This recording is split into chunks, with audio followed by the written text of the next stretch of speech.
النعمة لك والملك لا شريك لك لبيك لبيك اللهم لبيك لبيك لا شريك لك لبيك إن الحمد والنعمة لك والملك لا شريك لك لبيك لك والملك لا شريك لك لبيك. بسم اللہ الرحمن الرحیم. میدان عرفات میں وقوف کرنا، وہاں 9 ذی الحج کو اس انداز سے ٹھہرنا اور رکنا کہ انسان اپنے رب کی عبادت میں، ذکر و اذکار میں، دعاؤں میں، مناجات میں مشغول رہے، یہ حج کا رکن ہے، اور اس کو حج کے تمام اعمال میں سے بڑی بنیادی حیثیت حاصل ہے، چونکہ یہ وہ دن ہوتا ہے کہ جس دن میں حج کا خطبہ کہا جاتا ہے، جس دن میں مسجد نمرہ میں لوگ جمع ہوتے ہیں اور اسے براہ راست جہاں ہمارے ہاں ٹی وی وغیرہ پر دکھایا جاتا ہے، تو ہمارے پاکستان کے لوگ یہ سمجھتے ہیں، خاص طور پر وہ لوگ کہ جو حج کے لیے نہیں گئے ہوتے، وہ یہ سمجھتے ہیں کہ حج عید کی طرح کا کوئی عمل ہے، اور جیسے پاکستان میں عید ادا کر لی تو عید ادا کرنے کے بعد اب فارغ ہو گئے اور اب سلام دعا ہے اور مبارکباد کا تبادلہ ہے،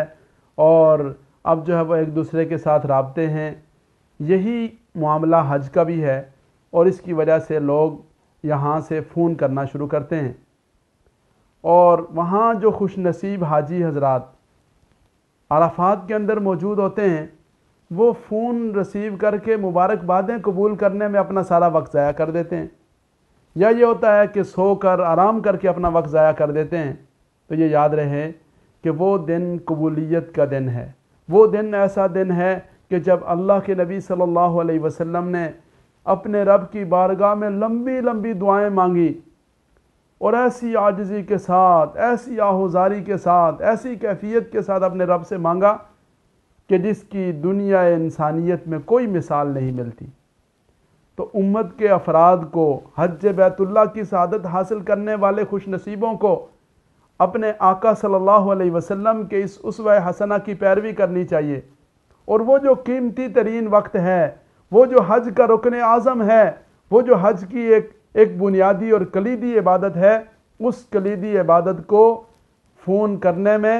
اور مبارکبادوں کے تبادلے میں اور گپ شپ میں اور لایانی چیزوں میں اور کھانے پینے میں اور صرف یہ دیکھنے کے لیے کہ مسجد نمرہ کہاں ہے اور جبل نور کہاں ہے، اس میں اس وقت کو ضائع نہیں کرنا چاہیے، بلکہ اس وقت کو قیمتی بنانے کی فکر کرنی چاہیے، اپنے رب سے مانگنا چاہیے، اپنے لیے بھی، پوری امت کے لیے، پورے خاندان کے لیے، سب ایمان والوں کے لیے. اللہ رب العزت سب ایمان والوں کو اس کا اہتمام کرنے کی توفیق نصیب فرمائے.